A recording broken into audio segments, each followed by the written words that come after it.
വർഷമായിട്ട് അന്വേഷിച്ചു.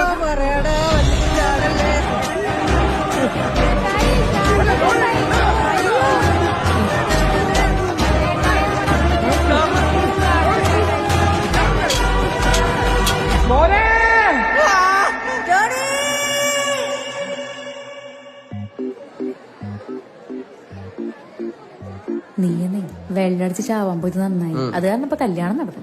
അല്ലേ അപ്പനോടായിപ്പാട്ട് വന്നേനെ. അപ്പൊ ഞാനും ഉടായിപ്പാണിച്ചാൽ നിനക്ക് കുഴപ്പമൊന്നുമില്ല. അയ്യടെ മണമേ, നിന്റെ കാര്യമല്ല പറഞ്ഞത്, അപ്പച്ചന്റെ കാര്യമാണ്. നീയുടായിപ്പാട്ട് വന്നാലേ ആനടിച്ച് തറക്കി ഞാൻ തലക്ക്. അത് ശരി, ഒരു കിസ് എന്തൊരു ശല്യാണ്, നിനക്കറി വിചാരമൊന്നുമില്ലേ? ഞാനെന്തിനാ പിന്നെ ഇപ്പൊ കല്യാണം കഴിച്ചത്?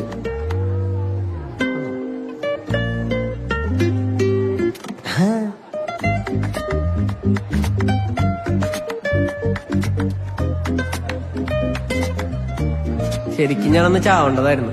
പക്ഷെ ഞാൻ ചാടാൻ നിന്നപ്പോ മോനെ